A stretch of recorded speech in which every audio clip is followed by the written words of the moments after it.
전쟁과 긴축 리스크가 시장을 내리누르고 있는 상황입니다. 간밤 금요일장 미국 주식시장이 1에서 2% 하락세를 보였는데요. 러시아에 대한 추가 제재 또 3월 FOMC에 대한 부담감이 나타났습니다. 미국과 G7 그리고 나토 회원국과 함께 러시아에 대한 항구적 정상 무역 관계에 따른 최애국 대우를 박탈하기로 했습니다. 이에 따라서 러시아에 대한 고율의 관세 부과가 가능해진 상황인데요. 이 밖에 사치품에 대해서도 러시아 수출입에 대해서 금지하는 조치가 나왔습니다. 이런 가운데 오늘 아침 러시아군이 이 폴란드 인근 나토 회원국인 폴란드 인근까지 폭격하게 되면서 나토 경계를 위협하고 있다는 소식이 나오고 있습니다. 이러한 소식 가운데서 양대 지수가 하락세를 보이는 가운데 특히 코스닥의 낙폭이 더 깊어지고 있는 상황입니다. 월요일장 10시 구간 시장 상황 지금부터 함께 보겠습니다. 먼저 코스피 지수 이틀째 하락하고 있습니다. 현재 0.23% 하락하면서 2656.15포인트, 거래대금이 4조 1,500억 원 나타나고 있는데요. 분봉 상황 살펴보겠습니다. 오늘 0.24%가 하락하면서 출발했습니다. 2654선에서 출발을 했고요. 이후에 2645선까지 떨어지기도 했습니다. 장중에 2660선까지 진입하면서 낙폭을 줄여나가는 모습도 보였지만 현재는 다시 2655.8포인트 선, 시가보다 조금 올라서 있는 모습이고요. 하락폭 5포인트가량 나타나고 있습니다. 수급 상황 살펴보겠습니다. 양대 시장에서 외국인의 매도가 연일 나오고 있는데요. 유가증권 시장에서 6거래일째 순매도하고 있습니다. 2,356억 원어치를 팔고 있고요. 기관 쪽에서 35억 원어치의 순매수 가리키면서 현재 하루 만에 매수 전환한 모습 보여주고 있습니다. 개인 쪽에서는 이틀째 순매수하고 있고요. 2,321억 원어치를 사고 있는 모습 기록하고 있습니다. 외국인 기관 쪽에서 동반해서 철강업종에 대해서 매수하고 있고요. 이 밖에 금융과 운수창고, 통신, 전기, 가스 업종에 대해서 동반 매수하고 있습니다. 오늘 장에 하락하고 있는 업종 보시죠. 현재 외국인 쪽에서는 전기전자 업종을 중심으로 매도세를 기록하고 있는데요. 하락폭이 큰 업종은 섬유의복 업종입니다. FNF가 급락하고 있는데요. 4.77% 하락세 기록하고 있습니다. 소비재도 이 원가 상승에 따른 부담감 받고 있는 모습인데요. 면화 가격의 최근 상승 소식이 이어지고 있는 상황이죠. 그리고 들이어서 오늘 운송장비와 비금속 광물, 화학과 음식료품까지 나란히 1% 내외의 낙폭을 기록하고 있습니다. 상승하고 있는 업종을 보시면 양대 수급 주체들에서 매수하고 있는 업종이 눈에 띄실 겁니다. 바로 철강 금속인데요.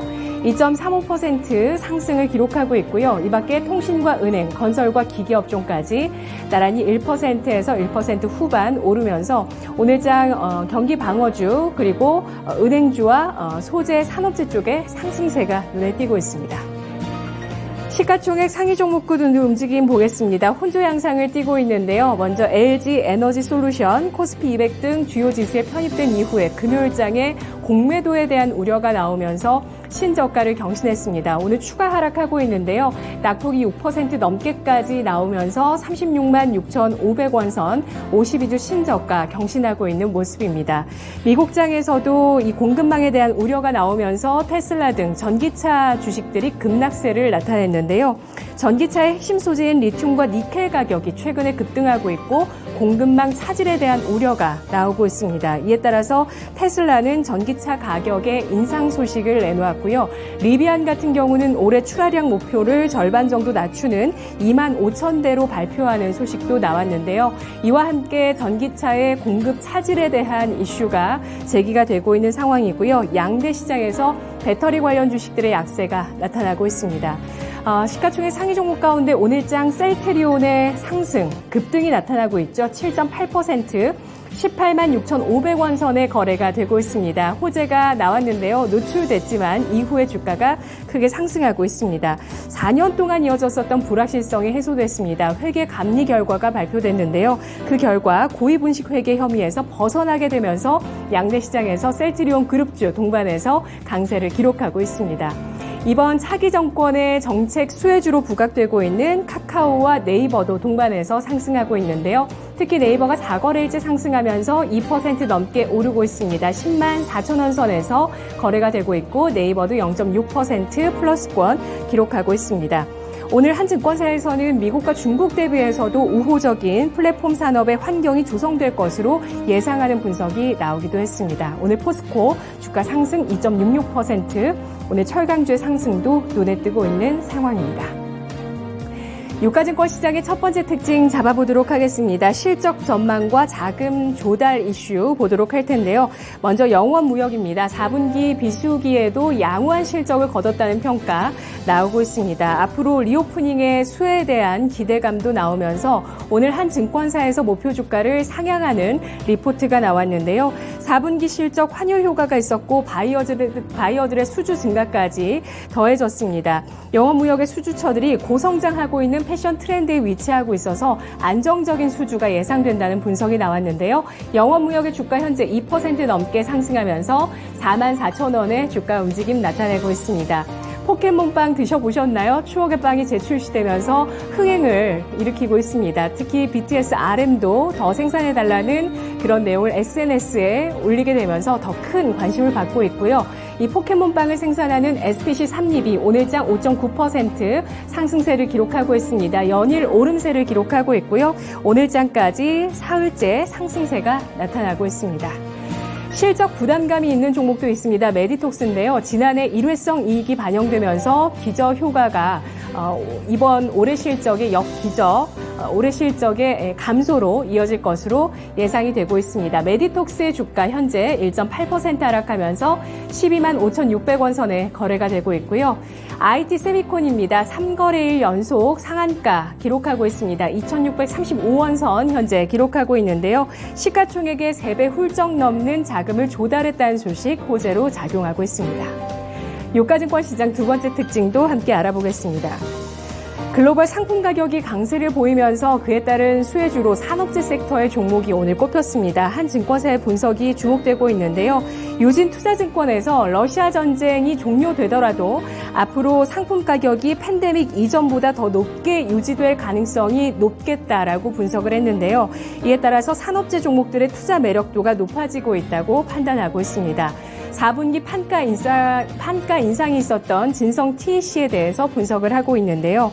고객의 주문도 양호하게 이어지고 있고 인프라 예산 확대, 여기에다가 상품 가격의 강세까지 더해지면서 건설 기계의 수요가 높아질 것으로 전망되고 있습니다. 진성 TEC의 주가 현재 1% 플러스권 유지하면서 1,100원 선에 거래가 되고 있고요. 아연 가격도 상승세를 기록하고 있습니다. 고려 아연 현재 4% 가까운 상승세를 기록하고 있는데요. 최근에 2007년 이후의 최고치인 아연 가격이 4,000달러 선을 돌파했습니다. 이후에 추가적으로 오르면서 2006년 이후의 최고치인 4,600달러 선 돌파까지 나올 것이라는 전망 제기가 되면서 오늘 고려아연의 주가 주목을 받고 있고요.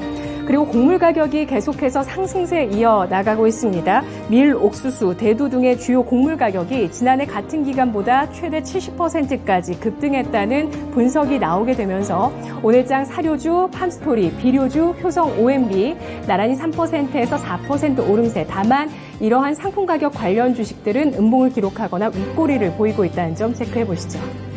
이어서 코스닥 가보도록 하겠습니다. 오늘 코스닥 지수 하락세를 기록하고 있는데요. 880선으로 후퇴했습니다. 1% 하락하면서 3조 4천억 원의 거래대금 동반하고 있습니다. 분봉 상황 살펴보겠습니다. 오늘 시가는 0.16% 하락하면서 코스피 대비해서 제한된 낙폭으로 출발했는데요. 893선에서 시가를 형성한 이후에 시가가 고가가 되면서 881선까지 저점을 낮추기도 했습니다. 현재는 882.37포인트 선, 9포인트 넘는 하락세를 기록하고 있습니다. 코스닥의 수급 상황 보겠습니다. 외국인 쪽에 7거래일째 매도 우위가 나오고 있는데요. 현재 외국인 쪽에서 1,939억 원어치를 팔고 있고 기관 쪽에서 272억 원어치 순매도 가리키고 있습니다.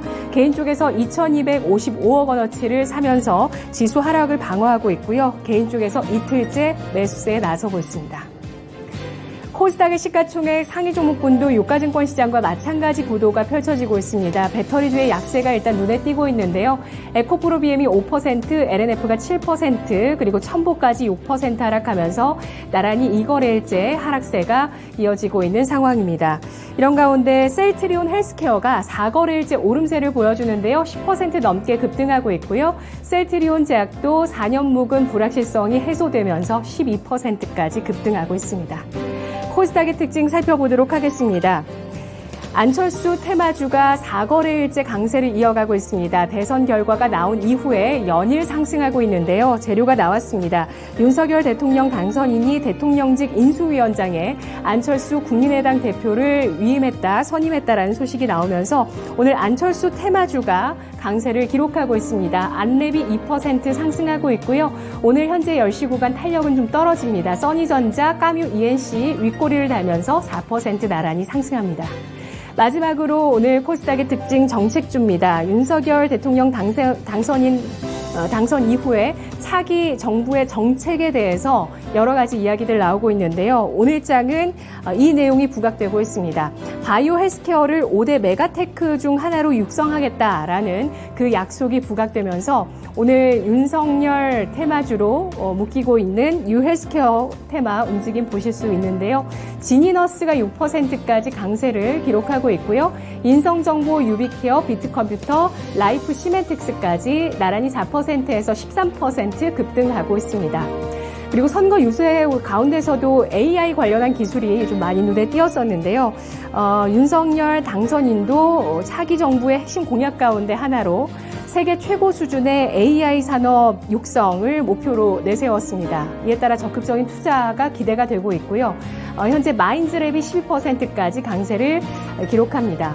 여가부가 폐지되죠. 하지만 인구 감소를 대비하기 위한 새로운 또 행정부가 들어설 것이라는 그 계획이 발표가 되면서 오늘 저출산 테마주도 움직이는데요. 제로투세븐, 아가방 컴퍼니 나란히 4%에서 15%까지 강세를 기록하고 있고요. 건설주주 GS건설이 현재 52주 신고가를 경신한 이후에 1%의 상승 48,000원대 움직임 가리키고 있습니다. 코로나 확산에 어떻게 대응할지 주목되고 있는 가운데 오늘 코로나 이 백신 임상을 중단한다라는 소식과 함께 제넥신이 10% 하락한다는 점도 체크해 보시죠. 10시 구간이었습니다.